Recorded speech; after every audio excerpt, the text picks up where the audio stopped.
2 நாள் எடுத்து காய வைக்கிறேன். இது நல்லா கொஞ்சம் காஞ்சாதான் நம்ம பண்ண முடியும். குட்டி குட்டி மீன்லாம் நிறைய வாங்கிட்டு வந்து விட்டுருக்காப்ல. ரமேஷ் தான் போய் வாங்கிட்டு வந்தாப்ல. குட்டி டாக் வந்திருக்கு. இன்னைக்கு வந்து இந்த நூக்கல் பறிச்சுக்கலாம்.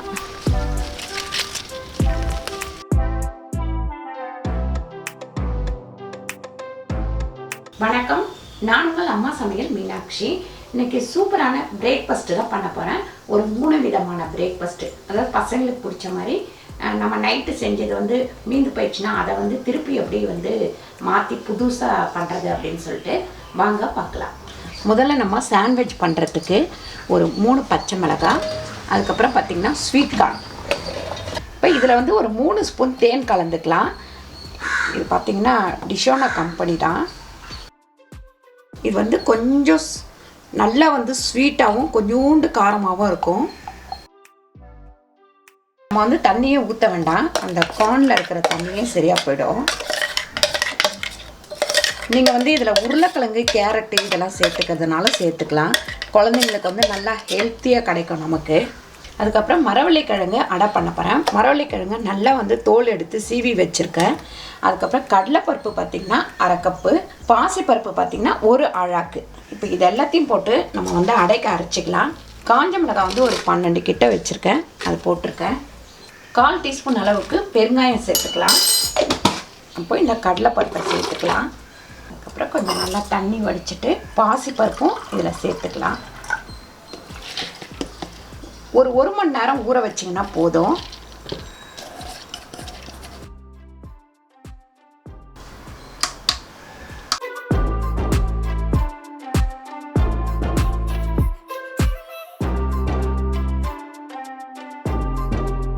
இதை வந்து ஒரு பாத்திரத்தில் ஊற்றிக்கலாம். இப்போ நம்ம இதில் மரவள்ளிக்கிழங்க திருவி வச்சுருக்கிறத போட்டு அரைச்சி எடுத்துக்கலாம்.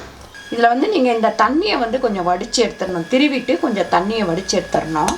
அப்போ தான் நமக்கு தோசை ஊற்றும் போது கரெக்டாக வரும். பருப்பு ஊற வச்ச தண்ணியை இதில் ஊற்றிக்கிறேன். உப்பு வந்து 1 ஸ்பூன் போட்டுக்கலாம். இதில் கொஞ்சமாக தண்ணி விட்டு ஒரு சுற்று சுற்றிக்கலாம். நல்லா இதை வந்து மிக்ஸ் பண்ணிக்கலாம். அதுக்கப்புறம் வெங்காயம் வந்து வெட்டி வச்சுருக்கேன், இதை வந்து இதில் சேர்த்துப்போம். அதுக்கப்புறம் கொத்தமல்லி, ஜீரகம்லாம் சேர்த்துக்கலாம். ஒரு 1/4 டீஸ்பூன் அளவுக்கு ஜீரகம் சேர்த்துக்கலாம். அதுக்கப்புறம் நறுக்கி வச்சுருக்கிற கொத்தமல்லியும் சேர்த்துக்கலாம். பாருங்கள், அடை ஊற்றுற அளவுக்கு இந்த அளவுக்கு திக்காக இருக்கட்டும். பாருங்கள், நல்லா வந்து கலக்கியாச்சு. இதை வந்து மூடி ஒரு 10 நிமிஷம் வச்சுருவோம். அதுக்கப்புறம் இது வந்து பார்த்திங்கன்னா மரவள்ளிக்கிழங்கும் கேரட்டும் சேர்த்து நைட்டு புட்டு செஞ்சேன். இது வந்து மீந்துருச்சு. இப்போ இதை வந்து உப்புமா மாதிரி பண்ணிக்கலாம். நம்ம எப்பயுமே நைட்டு செய்கிற ஏதாவது மீந்துருச்சு அப்படின்னா அதை புதுசாக ஒரு டிஃபனாக மாற்றிக்கிறது ரொம்ப ரொம்ப ஈஸி. அது எல்லாமே நம்ம கையில் தான் இருக்குது. ஒரு சிலர் பார்த்திங்கன்னா நைட்டு செஞ்சுதான் அப்படியே தூக்கி போடுவாங்க. அந்த மாதிரி போடாமல் நம்ம இந்த மாதிரி பண்ணிக்கலாம். ஒரு 5 ஸ்பூன் அளவுக்கு எண்ணெய் போட்டுக்கலாம். பாருங்கள், ஆலிவ் ஆயில் வந்து ஒரு 2 ஸ்பூன் ஊற்றுறேன். அந்த டிசானோ கம்பெனி வந்து எனக்கு நல்லா இருக்குது, அதனால தான் இது வந்து நான் கொஞ்சம் நடுப்புற வந்து யூஸ் பண்ணிக்கிறேன். ஏன்னு கேட்டிங்கன்னா ஒரு சிலருக்குலாம் வந்து இது யூஸ் பண்ணுறேன். ப்ரெட்டு பண்ணும்போது அந்த மாதிரிலாம் பண்ணும்போது யூஸ் பண்ணிக்கிறேன். இந்த உப்புமா அந்த மாதிரி செய்யும் போது. எண்ணெய் வந்து நல்லா காஞ்சிடுச்சு. கடுகு ஒரு 1/2 ஸ்பூன், ஜீரகம் ஒரு 1/4 டீஸ்பூன்,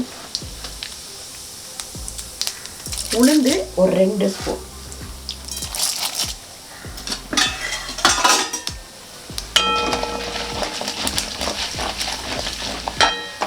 கொஞ்சமாக பெருங்காயம்,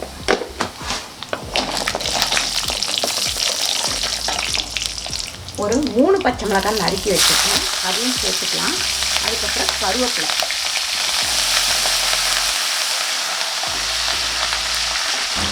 அதுக்கப்புறம் ஒரு வெங்காயம், நறுக்கின வெங்காயம்,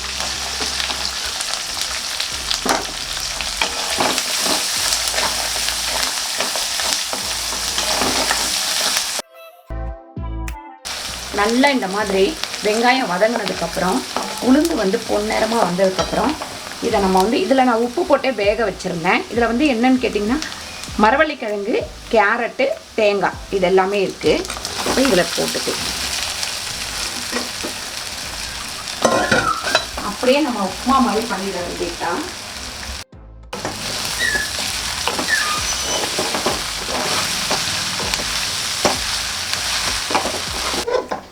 சூப்பராக ஒரு உப்புமா ரெடி ஆயிடுச்சு. இதில் கொஞ்சமாக கொத்தமல்லி போட்டுக்கலாம்.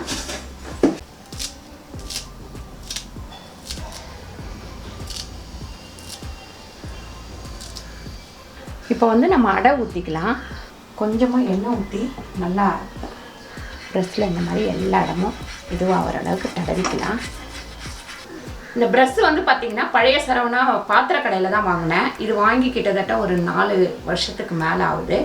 இதோட ரேட்டு வந்து 275 ரூபான்னு நினைக்கிறேன். கரெக்டாக எனக்கு தெரியல, ஆனால் 250 ரூபாய்க்கு மேலே தான் இது. இந்த ப்ரெஷ் வந்து எங்கே வாங்குனீங்கன்னு நிறைய பேர் கேட்டிருந்தீங்க. ஆனால் ரேட்டு வந்து சரியாக ஞாபகம் இல்லை, ஏன்னா 4 வருஷத்துக்கு மேலே ஆகுது. அதனால் இது ஆனால் 255 ரூபாய்க்கு மேலே தான் இது. நல்லா இருக்குது வசதியாக. நம்ம தோசை கல்லுக்கு தேய்க்கிறதுக்கு, அதுக்கப்புறம் வந்து ப்ரெட்டெல்லாம் வந்து சாண்ட்விச் பண்ணோம்னா அது மேலே எண்ணெய் தடவுறதுக்கு எல்லாத்துக்குமே நல்லாயிருக்கு. இப்போ நம்ம அடை ஊற்ற ஆரம்பிக்கலாம்.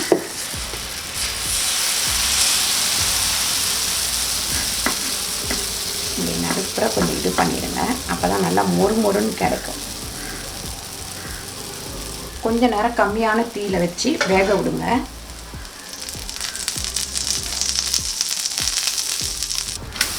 இப்படி கம்மியான தீயில வச்சு வேக விடுங்க, அப்போ தான் நல்லா உள்ளெல்லாம் வெந்து மேலே வந்து இந்த பொன்னிறமாக வரும். அப்புறம் மரவள்ளி கிழங்கும் பாசிப்பருப்பு ரெண்டும் சேர்ந்த தோசை வந்து பாருங்கள், உள்ளே வந்து சாஃப்டாக இருக்கும், நல்லா மேலே வந்து நல்லா மொறுன்னு இருக்கும். இதே மாதிரி எல்லாத்தையும் ஊற்றி எடுத்துக்கலாம். குட்டி ஒரு டாக் வந்திருக்கு. இந்தா இந்தா இந்தா இந்தா இந்தா இந்தா பயத்தோட இந்தா இந்தா சரி கொஞ்சம் பால் வைக்கிறான். இந்தா இந்தா அடிக்கல இந்தா பயப்பட்டு பாருங்க பாவம்.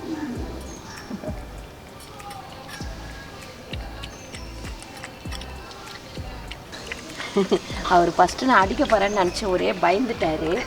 ஊற்றி வச்சதுக்கப்புறம் தான் குடிக்கிறாரு. குடி குடி குடி குடி.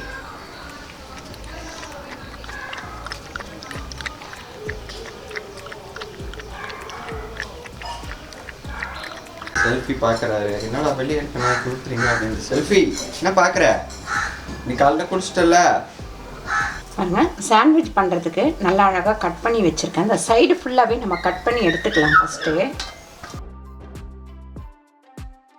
வந்து இந்த ஆயில் வந்து நம்ம தடவிக்கலாம் ப்ரெட்டு மேலே. ஒரு சைடு தடவினா போதும். சாக்கோ ஸ்ப்ரெட்டு இது மேலே தடவிக்கலாம். பாருங்கள், நம்ம ஆயில் தடவினதை வந்து கீழ் சைடு வந்துடணும். மேலே வந்து இதை அழகாக தடவிக்கலாம். இதெல்லாம் குழந்தைங்களுக்கு ஸ்நாக்ஸு காலையில் பிரேக்ஃபாஸ்ட் பண்ணிங்கன்னா அவங்களுக்குலாம் ரொம்ப பிடிக்கும். இதில் வந்து ஒரு விதமான டேஸ்ட்டும் இருக்கும். நான் பண்ணுற கார்னும் சேர்த்து பண்ணுற தொட்டு மிளகாய் சேர்த்தேன் இல்லைங்களா, லைட்டான ஒரு காரம், அதுக்கப்புறம் ஸ்வீட் இருக்கும். ஏன்னா தேனும் கலந்துருக்குறோம் இல்லையா நம்ம. இந்த சாக்லேட் தடவின உடனே நம்ம வந்து இந்த கார்ன் அரைச்சி வச்சுருக்கோம் இல்லைங்களா, தேன் கலந்து அரைச்சி வச்சுருக்கோம். இதை வந்து இது மேலே சேர்த்துக்கலாம். மேலே சேர்த்துட்டு மேலே இந்த ப்ரெட்டை வந்து இது பண்ணிக்கலாம். இப்போ இதை வந்து க்ளோஸ் பண்ணிக்கலாம். இது ரெடி ஆகிற விலைக்கு அடுத்ததை ரெடி பண்ணிக்கலாம். இப்போ ரெடி ஆயிடுச்சு, இதை எடுத்துக்கலாம். சாண்ட்விச் வந்து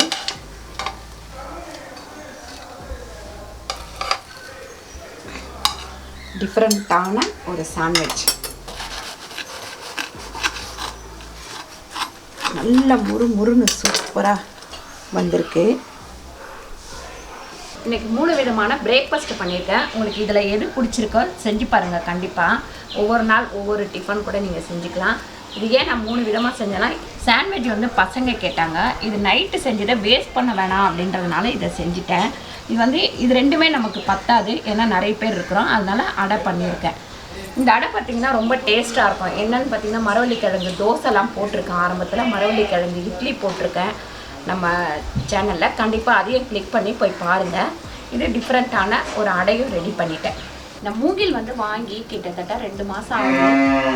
நடுப்புற லாவண்யா கல்யாணம் வருவோம். இந்த வேலை என்னால் பார்க்கவே முடியல. அதுக்கப்புறம் சரி பண்ணலான்னும் போது 2 நாள் எடுத்து காய வைக்கிற, இது நல்லா கொஞ்சம் காஞ்சாதான் நம்ம பண்ண முடியும். 2 நாள் எடுத்து காய வைக்கிற, 3ஆவது நாள் மழை வந்தது, நனைஞ்சிது. இப்படி ஒரு 20-25 நாளாக போயிட்டே இருக்குது.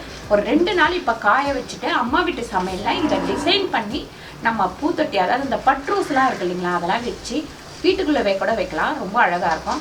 அப்படி இல்லை அப்படின்னா வெளியில் வந்து நமக்கு வந்து வீட்டுக்கு பக்கத்தில் இடம் இருக்கும் இல்லைங்களா, சைடில், அந்த இடத்துல பெயிண்ட்லாம் பண்ணணும். வேலை கொஞ்சம் அதிகம்தான். முதல்ல உப்பு காகிதம் போட்டு தேய்ச்சிட்டு அதுக்கப்புறம் பெயிண்ட் பண்ணி அது நல்லா காஞ்சதுக்கப்புறம் இதில் வந்து நம்ம டிசைன் வரைகிறதுனா வரையலாம், இல்லை அப்படியே கூட வச்சுக்கலாம். இது வந்து கொஞ்சம் வேலை அதிகமாக இருக்கிறத தொட்டு இப்போ இதில் என்னால் கை வைக்க சீக்கிரமாக நான் அம்மா வீட்டு சமையலில் இந்த வீடியோ போடுறேன். இதை பார்த்து நீங்கள் உங்கள் வீட்டை வந்து எவ்வளோ அழகுபடுத்தலாம் அப்படின்றத கற்றுக்க முடியும். ரெண்டாவது அழகாகவும் இருக்கும் வீட்டுக்கு.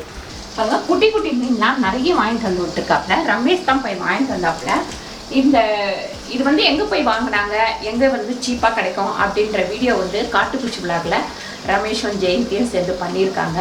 ஷாப்பிங் பண்ணிவிட்டு வாங்கிட்டு வந்து விட்டுருக்காங்க. இந்த மீன் எதுக்கு, குட்டி குட்டி மீன் எதுக்குமா அப்படின்னு கேட்டிங்கன்னா, எங்களோட குபேருக்கு, அதாவது அரணா அவரோட பேர் வந்து நாங்கள் வச்சுருக்கிறோம் குபேர் அப்படின்னு சொல்லிட்டு. அழகாக நான் கூப்பிட்டேன்னா வந்துட்டு திரும்பி போவோம். அந்த மீனுக்கு கூட நம்ம பழகும் போது பார்த்திங்கன்னா அப்படியே நம்மளோட குரல் நம்மளை வந்து நல்லா தெரியுது. அந்த இடத்துல போய் உட்காந்தாலே அப்படி ஒரு ரவுண்டு வந்துட்டு இங்கே நின்று இப்படி இப்படி பார்ப்பாரு கண்ணில். அது வந்து ரொம்ப நல்லாயிருக்கும். நான் உங்களுக்கு ஒரு தடவை காட்டுறேன் பாருங்க. அது இப்போ மாடியில் போயிட்டு நம்ம வந்து காய்கறியெல்லாம் இருக்குது, என்னென்ன காய்கறி இருக்குதுன்னு பார்த்துட்டு அப்படியே உங்களுக்கு மாடியை காமிச்சிட்டு பறிச்சுட்டு வந்துடலாம். இன்றைக்கி வந்து இந்த நூக்கல் பறிச்சிடலாம்.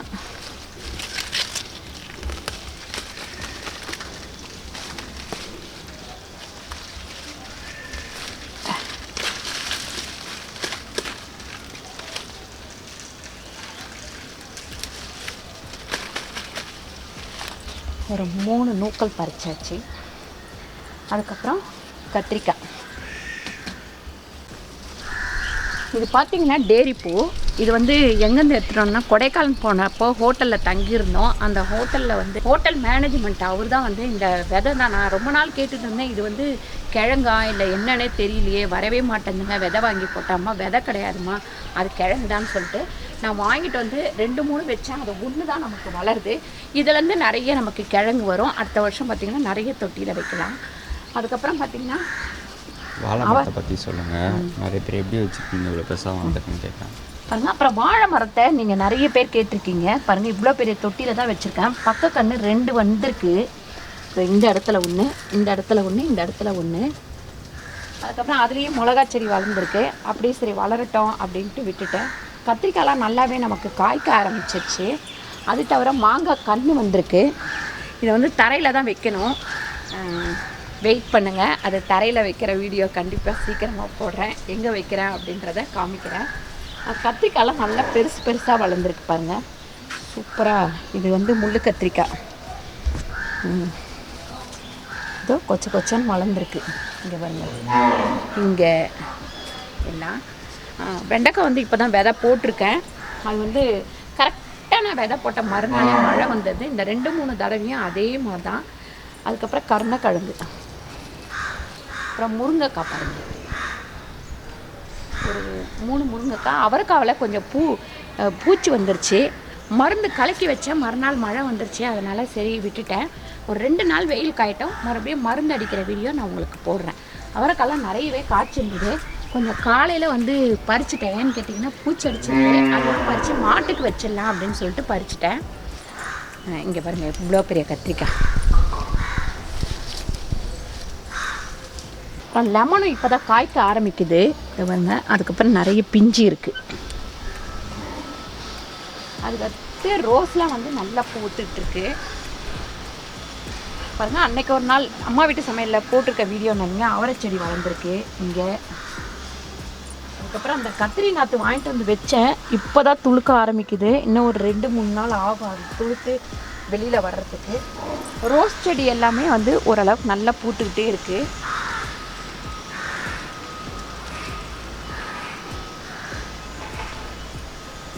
அப்புறம் செம்பருத்தி, சாமந்தி பார்த்திங்கன்னா நல்லாவே பூக்க ஆரம்பிச்சிருச்சு. அடுத்து பார்த்திங்கன்னா நம்ம தோட்டத்தில் காய்ச்ச காய்கறிகளை வச்சு மதியானம் லஞ்சு சமைச்சு காமிக்கிறேன்.